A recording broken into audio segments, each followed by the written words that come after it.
What's a company secret you can share now that you don't work there? Health insurance, dude. When you file a claim, it is often denied because they're counting on you not escalating it. Once you do, your case goes to a medical management group, which ought to be called We Don't Want to Pay Group. Keep escalating and involve your doctor. Fight for the insurance you paid for. Mortgage industry here. We're like cops. Only answer the question asked. Do not provide additional information to be helpful. It could actually screw you over. I worked at Olive Garden in the mid-90s while I was in college. Back then, they had the all-you-can-eat soup, salad, and breadsticks lunch special for like $4.25 plus tax. Working lunch shift sucked. You would get probably 2 or 3 tables, and there was a 99% chance that all your tables were 2 ladies getting this lunch special with water during their lunch break. After about a year, several of our best servers were mysteriously fired. It turns out they were running a scam where they used the same receipt over and over again with these ladies, paid for their meal with cash. Since we could get those 3 items ourselves from the back without ringing them into the system, these servers were just pocketing the cash for the entire meal. So instead of making like $5 to $8 in tips during a lunch shift, like the rest of us dumb schmucks, they would make an extra $20 or so by stealing from the company.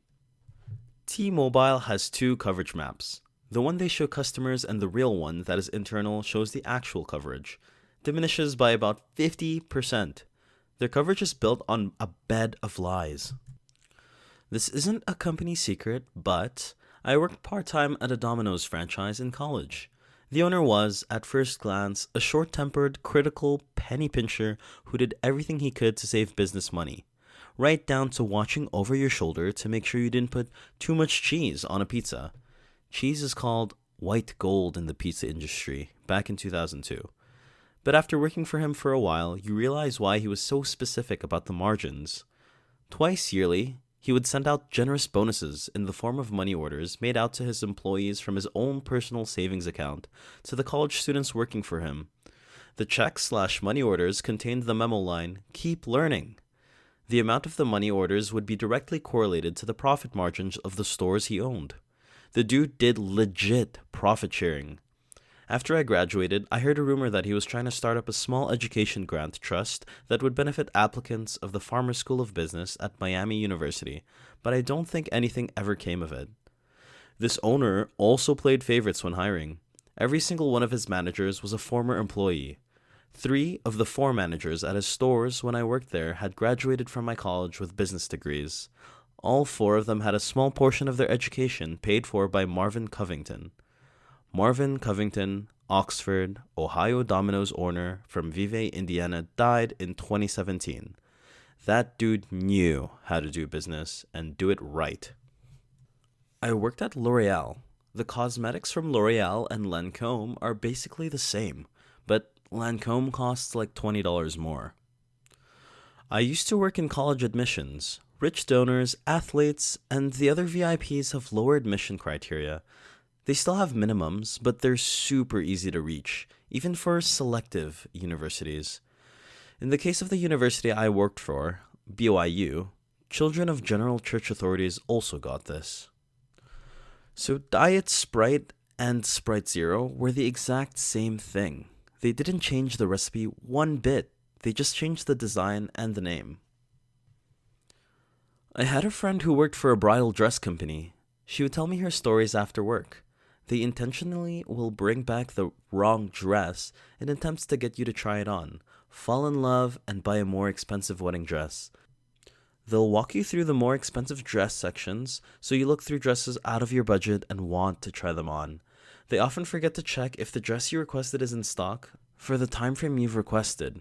Again, so that you'll have to pay more for faster shipping or a nicer dress.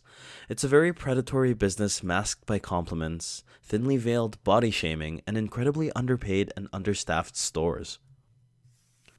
I worked at a comic book store that offered a service where you paid a small premium to have sent in rare comics to have them graded at CGC. A few months later, we had many customers coming in to check the status of their comics. We contacted the owner to see what was going on, and he would always claim that there was some distribution problem. Fast forward a few months, we found out he was taking customers' graded copies and selling them online while trying to return back issue versions of their original comics. I worked for a major hotel chain in housekeeping for over 10 years. The number of suicides and people who die naturally in their rooms is a lot higher than you'd think. I worked at a huge convention hotel with over 1,000 rooms, and it happened quite often. Unless it was a pretty gnarly mess, it would just get cleaned like normal and the guest had no idea. If you were on live chat with customer care, I could see what you were typing before pressing send. I watched people work through grotesque, racist, sexist statements, fraudulent lies and mistruths, meticulous grammar fixes, and their whole range of emotions in real time before deleting and typing, okay. I don't think it's a bad secret at all, but back in college, I delivered pizzas for Papa John's. The store manager must have had an undiagnosed case of OCD or germophobia or something, because every night he would assign someone to do the cleaning duties, mopping floors, double-checking expiration dates, throwing away expired stuff, etc. And every night he would absolutely lose his temper and berate whoever was doing the cleaning. They were going too fast, they weren't cleaning everything, whatever. After that, he'd always take over the cleaning himself. He was amazingly picky about the cleanliness and food quality. Expiration date is 3 days from now. F that, I'll order more. Throw that crap away, we're not serving it. He would also go out of pocket to buy special cleaning products, because that worthless BS that corporate wants us to use doesn't get the job done. He also went out of pocket to hire some kind of specialist to clean out the fountain drink dispenser, ice machine, and all that stuff. The machine needs to always be as close to brand new as possible. One standout moment for me was when he was reduced a cashier to tears by hollering, "Would you eat off this floor? No? Then it's not clean enough." He wasn't telling her to eat off the floor, he was just making a point. After we'd closed the store, he'd kick us all out, lock up behind us, and stay until something like 2 in the morning cleaning the place. You always knew when he closed because you could smell the chemical scent still lingering in the air. The end result of this was the store, the food, the equipment, and the facilities were always in squeaky clean condition. Customers, somehow, picked up on what a perfectionist the store manager was and bought from us all the time. Because there's a lot of peace of mind that goes in knowing your food was cooked by someone willing to throw ingredients away before the expiration date, stay in the store until God knows when cleaning everything, etc. The true irony was how much the boss hated himself because he didn't think he was doing a good enough job to run a clean restaurant with fresh ingredients. It didn't matter how many compliments he got from customers or how many service industry veterans said they've never worked in a place as obsessive about freshness and cleanliness as his Papa John's store. He was convinced his store was still a filthy barn. Eventually, he got promoted to some kind of higher level corporate position, district manager I think, that required him to visit other stores and make sure they were all up to spec. The end result of that was a lot of stores in this area all improved seemingly overnight. The vehicle modification shop at Chillicothe Correctional Institution in Chillicothe, Ohio, dumps waste coolant from the machine shop into a storm drain that empties directly into the Scioto River, because the chemical disposal tank is a 55-gallon drum in the paint shop that's much too small. They can't throw me into solitary confinement for complaining anymore. I worked at an American Toyota dealership in the body shop for 12 years. We would throw away literally everything, regardless of the environmental impact. Car paint, which is nasty crap by the way, went straight into the dumpster. Radiator fluid, down the drain. I even saw someone put oil down the drain in a couple of times, even though we had barrels for it up in the service department. The only thing was saved was old car parts, which the boss sold to scrapyards and pocketed the money. The painter didn't wear a mask either. He's around 60 and still kicking despite 30 years of painting without a mask. I was a prison guard a decade ago, and we installed some facial tracking software in the surveillance cameras. One of the inmates panicked while cleaning the unused solitary confinement cells, which is usually a desirable job. It's easy AF, and nobody pays attention to you, and he insisted that he be moved out of that job because there was a ghost. The ranking officers decided to check the new cameras, and the security software claimed it saw a face behind the inmate at the same time as he was visibly startled in the camera footage. We're all aware there are mundane reasons why a new facial recognition system would think it saw a ghost, but since the inmate and the security software both thought there was a ghost, it was decided that the inmate should be immediately transferred at no penalty. Oh, I've got a whole bunch of stories for Home Depot. Most security cameras are fake, it's easy to steal, and most stores have no security or loss prevention. Buy the clearance items that end in 3 cents. After that, the next step of the markdown process is the dumpster. Dial 676 on any desk phone to live page on the overhead speakers. Fun to mess with that. Buy the products in front, it's newer. The old products get pushed behind continuously. If you see a reduced tag item, usually larger item appliances, vanities, etc., with slight damage, ask someone to scan for the price. Most times they're not updated and it will be cheaper than the tag says. Free bottles of water for customers behind the customer service desk. I still work here, but everyone, please get a copy of your medical records from every place you've been to.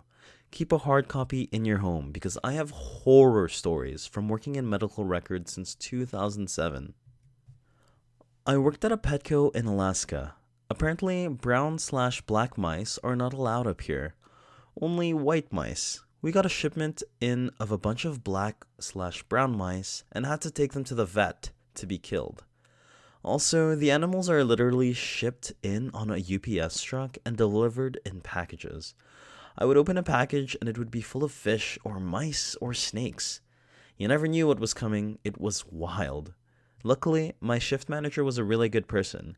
She tried her best to help any sick animal and was super diligent about keeping the cages really clean. She would stay after hours to care for the sick animal in the back and double down on cleaning. When upper management came, they didn't give a crap how clean anything was. They would yell at us to get more customers to sign up for pet rewards if I didn't pester every single person checking out. They would get angry and give me point deductions. I have no idea what the deductions even did. One of the upper managers watched me for like 3 hours when I was at the register. He said I wasn't pushy enough on getting people to donate or sign up for crap. Excuse me, I will ask once, and if they say no, I'm not asking again. That crap is annoying AF. He also got mad at me when I didn't clean the birdcage fast enough. It took time away from the register. I'm sorry, I don't want our birds to stand in their own crap for hours. So yeah, I'm gonna take my time to scrub that crap clean. Also, don't buy fish from Petco. Pretty much every shipment that came in, they were all infected with ICK. Basically, half our tanks were in quarantine. We had several customers come back saying we killed their entire fish tank because of a fish we sold them. Screw Petco. I'm a former employee of a dating site that is no longer operational. It was devoted to the wealthy. Every profile contained a tag indicating when the user last connected. Has just connected meant within the last few days. Connected in the last few days meant weeks. Connected recently. Months. Connected a few weeks ago, but not since at least 2 years. A client protested to the French privacy authorities. Her husband's best friend had seen her profile with the connected a few weeks ago tag. Best friend told her husband it turned sour. The problem was that she had left the site 4 years before when she met her current husband. My boss claimed that keeping old accounts was done to make people's lives easier by allowing them to come back and go without having to redo their profiles. Complete BS. The regulator asked the company to flush all accounts with no activity for 2 years. Before the flushing, we had 60,000 users. After that, a bit less than 20,000. Olive Garden breadsticks are just Fran's brand breadsticks. Garlic salt and butter. It's margarine, actually, not butter. I forgot there's a difference. I was the one who did an undercover news story about Scramp's pet stores and their affiliation with puppy mills. Please don't buy from pet stores, folks. I used to work as a receptionist at an upscale salon. While I was there, the salon introduced a new line of products marketed towards men. Up until that point, most of our products were marketed towards women, but the execs saw that we were getting more male customers. Every item in the men's product line was about half the cost of our other products. The men's shampoo was the exact same shampoo the salon had been selling for years, but because they put it in black packaging with the word man on it, it was half the price. The owner's explanation was, well, men don't want to pay that much for hair products. For the rest of the time I worked there, every time a woman came up to buy that shampoo, I tell her that the men's shampoo was the exact same product for half the price.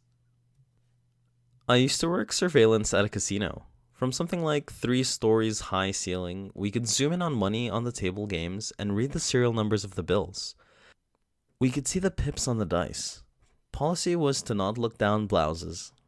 I used to work for a company that rhymes with Muzzbead, and we used to have somebody post a question every few months for material for one of our clickbait articles. They are out of business now, but in the early 90s, I worked at Radio Shack for a year and a half. When people would return an item because it didn't work, the manager of the store would just box it back up and sell it again, as if it were new. When I asked him about it, he said, hopefully they will return it to a different store. I nearly got fired when I refused to sell a guy a walkie-talkie CB radio that I knew didn't work. The guy was on his way out for a hunting trip and was buying 3 of these for him and his friends. We had 2 and the third one was broken. In front of the customer, I told the manager that one didn't work and I had tested it.